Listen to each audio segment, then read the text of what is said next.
Respected parents and dear students, मैं राकेश वशिष्ठ आप सभी का आपके अपने यूट्यूब चैनल एमएससी इंस्टीट्यूट में स्वागत करता हूं। अपनी बात आगे बढ़ाने से पहले मैं आपसे कहना चाहूँगा कि जब भी आपके पास समय हो तो आप डिस्क्रिप्शन बॉक्स में दिया जो लिंक है उसे ज़रूर देखें। आपके बच्चे के बेटरमेंट के लिए उसे ज़रूर देखें। हम सभी चाहते हैं एज ए टीचर, मैं भी और एज ए पेरेंट्स भी, कि हमारे बच्चे एकेडमिक्स में सफल हों और आने वाले भविष्य में वो अपना सुनहरा भविष्य बनाएं। और एकेडमिक्स उसका मूलभूत आवश्यकता है।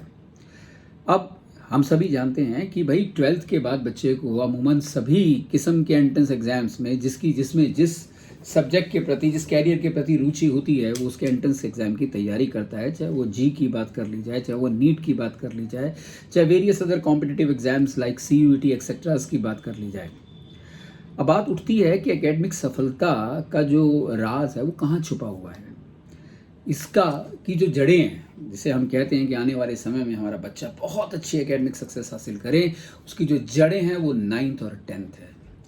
9th और 10th बच्चे का कॉम्प्रिहेंसिव लेवल पर हर चैप्टर, खासकर क्योंकि मैं मैथ और साइंस सब्जेक्ट का टीचर हूं, तो मैं बात साइंस स्ट्रीम से रिलेटेड आपसे करना चाहूँगा कि अगर हमारे बच्चे को हम साइंस स्ट्रीम में आगे भविष्य देना चाहते हैं, इवन बच्चा भी चाहता है कि वो आने वाले समय में डॉक्टर, इंजीनियर या किसी और साइंस के मजबूत कैरियर के अंदर अपना जीवन बनाए, तो उसके लिए 9th और 10th स्ट्रॉन्ग होना चाहिए, बहुत ज़्यादा डीप लेवल पर स्ट्रॉन्ग होना चाहिए।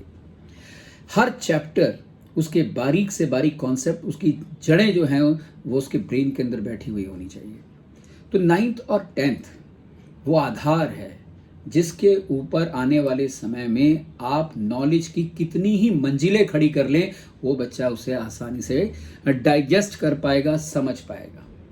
अरे एंट्रेंस एग्जाम्स क्लियर करना तो बात की बात है। सबसे पहले महत्व तो ये रखता है कि जब बच्चा 11th क्लास में आता है और अगर किसी भी एंट्रेंस एग्जाम की तैयारी कर रहा है और वहाँ जो लेक्चरर उसे पढ़ा रहा है वो कॉन्सेप्ट को, बहुत ही कठिन से कठिन कॉन्सेप्ट को समझा रहा है, वो आपके बच्चे के गले उतरना चाहिए, उसे समझ आना चाहिए।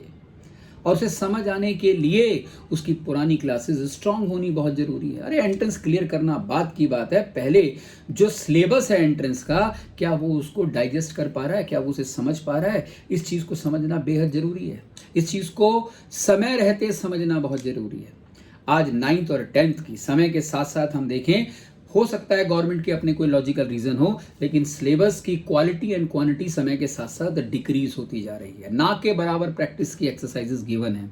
माँ बाप को लगता है कि भाई अगर हमारा बच्चा 9th की NCERT रिलेटेड कॉन्सेप्ट को मैथ और साइंस में कर लेता है और 100/100 भी ले आता है, तो यकीन मानिएगा उसकी नॉलेज जो है एज गुड एज अराउंड 60% है।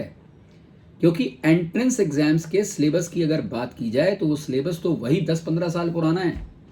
और समय के साथ साथ CBSE के सिलेबस के अंदर तो धीरे धीरे रिटार्डेशन शुरू हो गया है। उसके अंदर काफ़ी कंटेंट को निकाल दिया गया है। मैं सीधी और रिजिड लैंग्वेज में कहना चाहूँगा कि सारी क्रीम तो निकली हुई है, सिर्फ छाछ बची हुई है। अब वो छाछ से क्या आप अपने बच्चे से उम्मीद करते हैं कि वो 11वीं क्लास के अंदर, अगर 10th के अंदर 98% का स्टूडेंट हो गया, कि वो 11वीं क्लास के अंदर बहुत अच्छे लेवल पर एंट्रेंस की तैयारी खुद के बलबूते पे कर पाएगा? कर सकता है, असंभव कुछ भी नहीं है, लेकिन बहुत ज़्यादा मुश्किल होगा और वो मुश्किल ही उसको स्ट्रेस में डालती है। इसलिए जब आपका बच्चा 9th या 10th क्लास के अंदर आता है तो आपका उद्देश्य केवल CBSE की या स्कूल की पढ़ाई नहीं होनी चाहिए। आपका उद्देश्य ये होना चाहिए कि मेरे बच्चे को मैथ और साइंस में कॉम्प्रिहेंसिव नॉलेज हो। He should have a mastery over the subject concern. और वो इतनी गहराई तक उसको क्लियर होनी चाहिए कि आने वाले समय में जब वो अपने फ्यूचर सब्जेक्ट्स की तैयारी करे तो फ्लॉलेस हो सके, उसे समझ सके, उसका इंटरेस्ट लेवल समय के साथ साथ बढ़ता जाए। कॉन्सेप्ट कितनी गहराई में आगे उसको टीचर समझाए, उसका इंटरेस्ट उस गहराई के साथ बढ़ना चाहिए, ना कि स्ट्रेस लेवल बढ़ना चाहिए। इसलिए आज आप सबका, खासकर पेरेंट्स का उत्तरदायित्व बनता है कि वो जब बच्चा उनका 9th क्लास में आता है तो 4 साल के बाद जब वो दुनिया में एंट्रेंस एग्जाम को फेस करेगा, दुनिया के साथ फेस करेगा, तो वो क्या फेस करने वाला है, उसकी क्या रिक्वायरमेंट है in terms of its preparation, वो बच्चे को गाइड करें।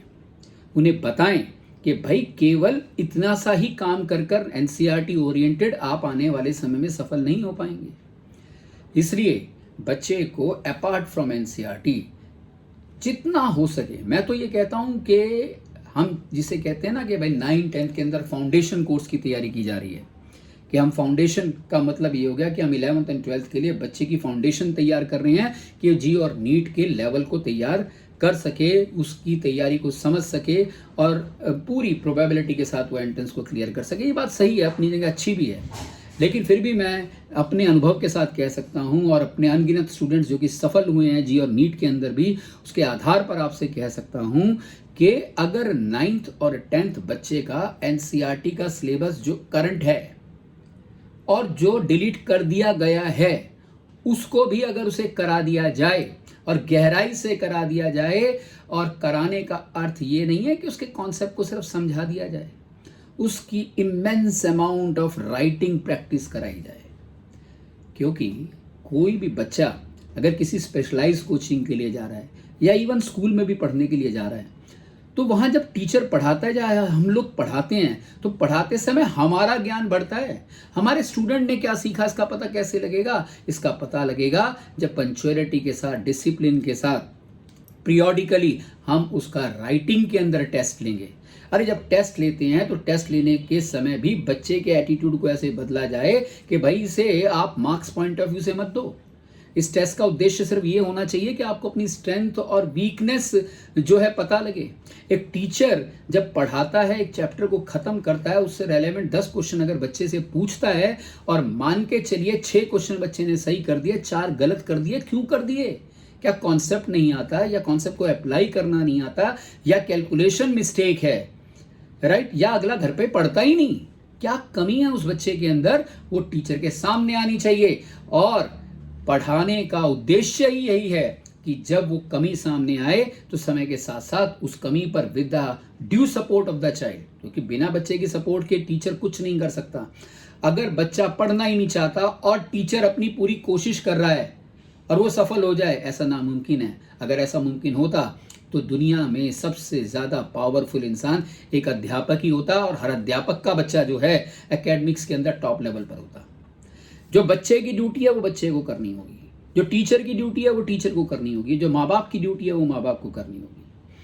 तो जब आप किसी भी चैप्टर को हम पढ़ाते हैं एज ए टीचर, और जब हम पढ़ाते समय हमें महसूस होता है अरे जो पिछले साल हमने पढ़ाया था, जो इस साल पढ़ाया, हमें कुछ और सीखने को मिला। बच्चे ने क्या सीखा, उसकी कमी को जब उसकी आंसर शीट रिफ्लेक्ट करती है, समय के साथ साथ उसी के ऊपर जब हम काम करेंगे तब जाकर उस बच्चे के अंदर की इम्प्रूवमेंट की हम गुंजाइश देख पाते हैं। आज के बच्चे कहने को 10th क्लास में हैं, बहुत सारे बच्चे ऐसे हैं जिनका ना तो 8th स्ट्रॉन्ग है, ना 7th स्ट्रॉन्ग है, ना 9th स्ट्रॉन्ग है, और 10th क्लास के अंदर है। Same with the 9th class also. अब कोई जादू की छड़ी किसी भी टीचर के पास तो है नहीं कि आप एक बच्चे को, आप परिपक्व बच्चे को आप 9th-10th के अंदर लेकर आए हैं और वो चाहें कि 2-1 महीने के अंदर वो टॉपर हो जाए। ऐसा नहीं होता। बात अच्छे मार्क्स की नहीं है, बात आने वाले भविष्य में स्ट्रॉन्ग कॉन्सेप्चुअल डिटेल की है।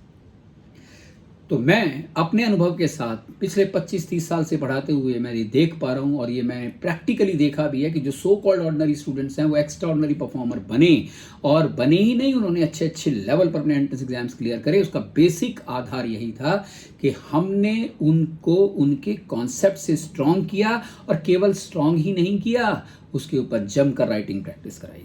आज भी मैं अपने स्टूडेंट से बहुत ज़्यादा राइटिंग प्रैक्टिस कराता हूँ, जितना हो सके राइटिंग प्रैक्टिस कराता हूँ, क्योंकि एक स्विमिंग सीखने में और उसके साथ साथ एकेडमिक्स में सफलता हासिल करने में कोई खास अंतर नहीं है। बाहर खड़े होकर आप एक इंस्ट्रक्टर कैसे स्विमिंग करनी है इसका ज्ञान दे देगा, बच्चा नहीं आगे जाएगा, नहीं सीख पाएगा स्विमिंग।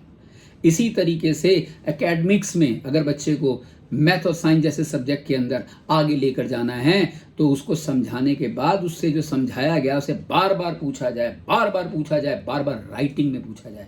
जब बार बार राइटिंग में पूछेंगे ना तो हालात ऐसे हो जाएंगे कि जो चीज़ उसने कॉन्शियस माइंड से सीखी है धीरे धीरे उसके सबकॉन्शियस माइंड में चली जाएगी, और उसका ब्रेन जो यहाँ है उसकी उंगलियों में आ जाएगा। और जब उसकी ब्रेन उसकी उंगलियों में आता है ना, ध्यान कहीं और भी होगा तो भी सही आंसर लिखेगा, और इसका सबसे बड़ा फायदा मिलेगा कि उसकी स्पीड इंक्रीज होगी।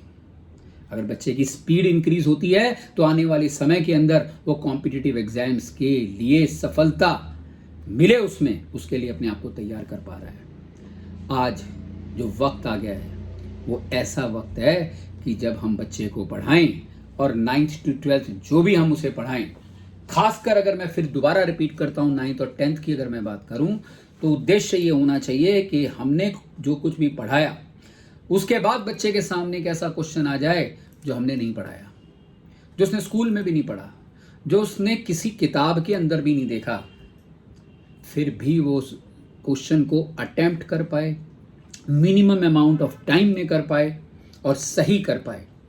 आज अगर स्कूल लेवल की बात करें या किसी स्पेशलाइज्ड कोचिंग की बात करें, एजुकेशन का उद्देश्य ये होना चाहिए, जब तक किसी भी टीचर ने अपने बच्चे को इतनी काबिलियत हासिल करने की, अगर मैं कहता हूं कितनी काबिलियत हासिल करने के लिए प्रेरित नहीं किया, उसको उसके लिए काबिल नहीं बनाया, तब तक वो बच्चे को आपने कुछ नहीं दिया।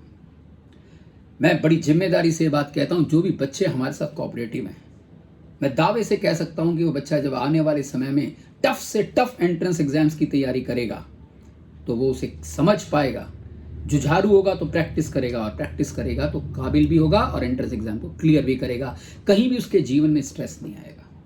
ये जो स्ट्रेस वर्ड है ना, वही बच्चे से गलत कदम उठाने में उसको मजबूर कर रहा है। जब बच्चा एंट्रेंस की तैयारी करता है तो उस बच्चे को छोटी छोटी क्लासेस की छोटी छोटी लूप होल्स भी नहीं मालूम, जो छोटे छोटे कॉन्सेप्ट्स हैं वो नहीं मालूम, और वो तैयारी कर रहा है एक बहुत बड़े पैमाने की, जहां पर लाखों स्टूडेंट्स में से कुछ हजारों में उसको आना है। वो बेचारा उस चीज को नहीं समझ पा रहा, और बैचेस जो है डिसइंटीग्रेट होते हैं। टॉप बैच के अंदर टॉप स्टूडेंट्स होते हैं, बाकी बैच के अंदर बच्चे स्ट्रगल करते हुए कोशिश करते हैं कि हम टॉप बैच में आए, और वो स्ट्रगल के अंदर कहीं ना कहीं इस मामले में प्रेशर में आ जाते हैं। एक तरीके से उनके अंदर ये हीन भावना आ जाती है कि भाई मुझ में ऐसी क्या कमी है कि मैं टॉप बैच में नहीं हूं, और उसके साथ साथ उधर से घर से प्रेशर ये आता है कि तुम पे लाखों रुपए हमने खर्च कर दिए और तुम फिर भी आज सफल नहीं हो पा रहे। तो बच्चा अगर मानसिक तौर के ऊपर स्ट्रांग नहीं है तो कहीं ना कहीं वो गलत कदम उठा ही लेता है, जो आज के बच्चे उठा रहे हैं। एजुकेशन का पर्पस डॉक्टर इंजीनियर बनना नहीं है। एजुकेशन का पर्पस केवल सेल्फ रिस्पॉन्सिबल बनना है। बच्चे को ये चीज सिखानी चाहिए, भाई तू पास हो जा, तू टॉपर हो जा, चाहे तू फेल भी हो जा, हम तेरे साथ अनकंडीशनल हैं। हम बस तुझसे ये चाहते हैं जब भी तेरी परफॉर्मेंस आए तू हमारी आंख में आंख डालकर कह सके कि मम्मी पापा मैंने अपना बेस्ट दिया था, जो है वो आपके सामने है। हमें हमारे बच्चे को इस चीज से प्रिपेयर करना है कि वो अपने काम के प्रति जागरूक हो जाए, अपनी जिम्मेदारी के प्रति ऑनेस्ट हो जाए। मायने ये नहीं रखता कि वो 100/100 लाए या 80 लाए या 60 लाए। अनगिनत बच्चे ऐसे हैं जो 60-70% के हैं, वो आने वाले समय में टॉपर बने। कल की गूगल की एक न्यूज़ है, टॉप न्यूज़ थी गूगल के अंदर, कि एक मीडियोकर जी लेवल का परफॉर्मर जो है वो जी प्रिपरेशन में कहीं ना कहीं चेयरमैन की पोजीशन के ऊपर आए हैं। कैसे? अरे समय का पता नहीं है कब बच्चे की कौन सी जोत अंदर से जग जाए जो उसको बहुत बड़े पैमाने तक लेके चली जाए। इसलिए आपका ये फर्ज बनता है। और दूसरी सबसे बड़ी बात, मैंने अपने जीवन में अपने बच्चों के साथ ऐसा किया है, मैं आपको भी ये सजेस्ट करूंगा। ये सजेशन है, कंपल्शन नहीं है। कल आपके बच्चे का एसएसटी का पेपर है, आप उसके स्कूल के अंदर चाहे क्लास हो रही है, चाहे उसकी कोचिंग के अंदर मैथ साइंस की कोई सब्जेक्ट की तैयारी की जा रही है, अमूमन पेरेंट्स कह देते हैं कि भाई हमारा बच्चा नहीं आएगा, हमारा बच्चा 4-5 दिन के लिए नहीं आएगा, हमारा बच्चा हफ्ते भर के लिए आएगा क्योंकि उसके एग्जाम चल रहे हैं। तो आप कर क्या रहे हो एज ए पेरेंट्स? आप उसके अंदर ये आदत डाल रहे हो कि सफलता कंफर्ट जोन में मिलती है। आप उसे किसी तरीके का स्ट्रगल देना ही नहीं चाहते।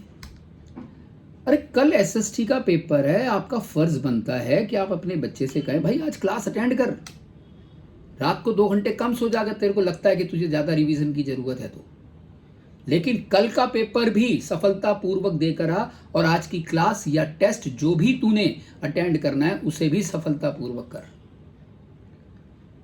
अगर आप इस तरीके की आदत ये 9th 10th की छोटी छोटी क्लासेस में नहीं डालेंगे ना, तो भविष्य तो वेट कर रहा है। आने वाले समय के अंदर 11वीं 12वीं तो छोड़िए, जब वो बच्चा गॉड करे कि क्लियर भी कर जाएगा एंट्रेंस और किसी बड़े प्रेस्टिजियस इंस्टीट्यूशंस के अंदर, गवर्नमेंट इंस्टीट्यूशन में अगर उसका एडमिशन हो भी जाएगा ना, तो वहाँ पर उसे निभाना लोहे के चने चबाने के बराबर होता है, क्योंकि एक एक दिन में 2-2 3-3 एग्जाम होते हैं। और यही नहीं, उसके साथ साथ उस बच्चे को कई बार डेट शीट भी नहीं बताई जाती और सीधा उसका टेस्ट लिया जाता है। अनगिनत वाइवा होते हैं और ऐसी सर्कमस्टेंसेस उस बच्चे के सामने होते हैं जो उसे लगता है कि वो उसे झेल नहीं पाएगा, लेकिन उसे वहाँ झेलने होते हैं। वहाँ उसको उससे पार निकल कर अपने एग्जाम्स को और आने वाले चैलेंजेस को फेस करना होता है, और जो कर पाते हैं वो आगे निकल पाते हैं। अदरवाइज हम आज पा रहे हैं कि बड़े बड़े इंस्टीट्यूशंस के अंदर एडमिशन होने के बाद भी बच्चे सुसाइड कर रहे हैं। कारण सिर्फ एक है, एक तो हमने अपने बच्चे को इस तरीके से संभाला है कि ना तो हम में उसमें डांटने की काबिलियत है और ना ही हम टीचर को डांटने देते हैं। हमारा समय जब हम 11वीं 12वीं में हुआ करते थे, 12वीं क्लास तक खड़े होकर बैक से टीचर पीटता था, डर होता था और भय बिन प्रीत नहीं होती। बच्चा है, आपने अपने टीचर के हाथों से उसके अधिकार ही छीन रखे हैं। आप तो ये चाहते हैं कि हमारे बच्चे को टीचर आंख भी ना दिखाए, मारना पीटना तो दूर की बात है, और कंफर्ट जोन में पले, सारे सुख सारे कंफर्ट आप उसे देते ही हैं। लेकिन क्या पूरी ज़िंदगी आप रहेंगे ऐसे पेरेंट्स उसके साथ? बहुत सारी सिचुएशन और चैलेंजेस उसके सामने ऐसे आ रहे हैं, आने वाले हैं, जो उसको अकेले फेस करने हैं। और अगर इसी पोध से, इसी कच्ची उम्र से उस चैलेंजेस को आपने उसे सहने के लिए, उसके लिए रास्ता ढूंढने के लिए तैयार नहीं किया ना, तो बच्चा कहीं ना कहीं सफ़र होता है और होगा। बात कड़वी है लेकिन सच्ची है। तो मैं आप सबसे यही गुजारिश करूंगा, अंत में इतना ही कहूँगा, 11वीं 12वीं और एंट्रेंस बाद की बातें हैं। सबसे पहले 9th और 10th जड़ें इतनी मजबूत हो जानी चाहिए, इतनी गहराई तक होनी चाहिए जैसे बरगद के पेड़ की होती है। असीम रूप में वो फैला होता है क्योंकि उसकी जड़ें स्ट्रांग होती हैं। तो बच्चे की 9th और 10th एनसीईआरटी का जो करंट सिलेबस है और जो पुराना सिलेबस डिलीट कर दिया गया है, वो तो बहुत ही ज़्यादा ज़रूरी है उसे करना।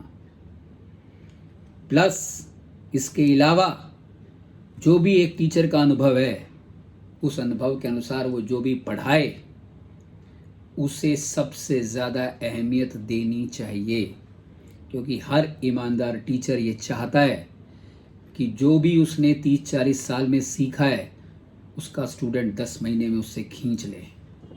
और यही एजुकेशन का पर्पस है। आशा करता हूँ कि मेरी बात आपको समझ आई होगी।